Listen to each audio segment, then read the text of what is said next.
நம்ம இன்றைக்கி என்ன பார்க்க போகிறோம்னா மல்டிப்ளிகேஷனில் 100 பேஸ் பண்ணியிருக்க நம்பர் எவ்வளோ ஈஸியாக நம்ம ஷார்ட்கட்டில் போடலாம் அப்படின்னு தான் பார்க்க போகிறோம். இப்போது ஃபஸ்ட்டு பாருங்கள், 104 × 104 இதை எப்படி பெருக்கலாம்? 104 × 104 சரியா? இது நம்ம 100 பேஸ் பண்ணி உள்ள மெத்தடு, ஓகேவா? ஸோ அதனால் என்ன செய்யணும், இதை என்ன பண்ணணும், 100லேருந்து எவ்வளோ கூட இருக்குது, +4 சரியா? அதுமாதிரி இதுவும் பாருங்க, 100லேருந்து 4 கூட இருக்குது, ஸோ அதனால் +4. இப்போ என்ன செய்யணும், இந்த ரெண்டுத்தையும் பெருக்கிடணும். இப்போ 4 × 4 எவ்வளவு, 16 ரைட்டா? சரி, அதுக்கடுத்து என்ன பண்ணால் இதை கூட்டுங்க, 104 ரைட்டா? 104 இது ஒரு +4 எவ்வளோ ஆகும், 108 ரைட்டா? ரைட், எதனாலும் பண்ணிக்கலாம் சரியா? இப்படியும் போட்டுக்கலாம் ரைட். இப்போது அடுத்து இன்னொரு எக்ஸாம்பிள் பாருங்கள், 103 × 103 ஓகேவா? சரி, இப்போ 103 × 103 இது எவ்வளோ, 100லேருந்து அதிகமாக இருக்குது, +3. இது எவ்வளோ அதிகம் இருக்குது, +3 ரைட்டா? இப்போ என்ன செய்யணும், இது ரெண்டுத்தையும் பெருக்குவோம். இப்போ 3 9 வருது. நம்ம 2 டிஜிட்டாக எழுதணும், ஸோ அதனால் 09 போட்டுக்கோங்க ரைட், ஓகேவா? சரி ரைட். அடுத்து என்ன செய்வோம், இந்த 103 + 3 103 ஒரு +3 எவ்வளவு, 106 ரைட்டா? சரி ரைட், ஓகே. அடுத்து பாருங்கள், அடுத்த எக்ஸாம்பிள், 3ஆவது எக்ஸாம்பிள் பாருங்கள், 94 × 94 சரியா? இது வந்து 100க்கு அதிகமாக இருக்குது, இது 100க்கு கம்மியாக இருக்குது. இது எப்படி எழுதலாம், 94 × 94 இது எவ்வளோ கம்மியாக இருக்குது, 6 கம்மியாக இருக்குது சரியா? ஸோ -6.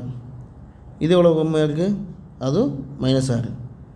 ஸோ பெருக்கலாம் ஆகும், இது கண்டிப்பாக பெருக்கணும். அடுத்து 6 × 6 36 ரைட்டா? சரி, அடுத்து என்ன செய்யணும், இதை பாருங்கள், 94 - 6 எவ்வளோ ஆகும், 88 ரைட்டா? ரைட். அடுத்தது பாருங்கள், வேறு நம்பர் கொடுத்துருந்தாங்க, எப்படி மல்டிப்ளை பண்ணிப்பாங்க, 103 ×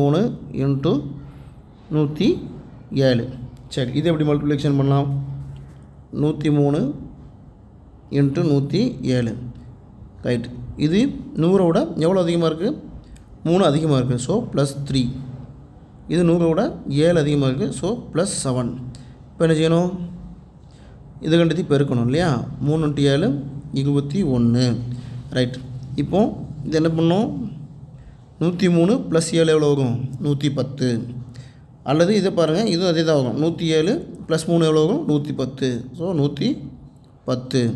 ஸோ ஆன்சரு 11,021 ரைட். அடுத்து இன்னொரு எக்ஸாம்பிள் பாருங்கள், இன்னொரு எக்ஸாம்பிள் பாருங்கள், 96 × 94 சரியா? சரி, 96 94 இது எவ்வளோ, 100 கம்மியாக இருக்குது, -4 ரைட்டா? இது எவ்வளோ, 100 கம்மியாக இருக்குது, -6 ரைட்டா? ஸோ 6 கம்மியாக இருக்குது 100லேருந்து ரைட். இப்போ என்ன செய்வோம், இது ரெண்டுத்தையும் மல்டிப்ளிகேஷன் பண்ணுவோம், 4 × 24 ரைட். அடுத்து என்ன செய்யணும், இந்த 96 ஒரு -6 எவ்வளவு, 90. இதையும் எடுத்துக்கலாம், 94 - 4 எவ்வளோ, 90 ரைட், ஓகேவா? ரைட்டு. அடுத்து நம்ம வீடியோவில் என்ன பார்க்கணும், நம்ம இப்போ இந்த 2 நம்பர் இருக்குது, நடுவில் 0 இருக்குது இல்லையா? சரி, நடுவில் 0 இருந்தால் அந்த நம்பரை நம்ம எப்படி ஈஸியாக மல்டிப்ளிகேஷன் பண்ணலாம் அப்படிங்கிற வீடியோவை நம்ம அடுத்த வீடியோவில் பார்க்கலாம். சப்ஸ்கிரைப் பண்ணுங்கள், சேனலை சப்ஸ்கிரைப் பண்ணாதவங்க, இந்த மாதிரி வீடியோஸு அதிகமாக வந்துகிட்டே இருக்கும், ஓகேங்களா? Right, thank you.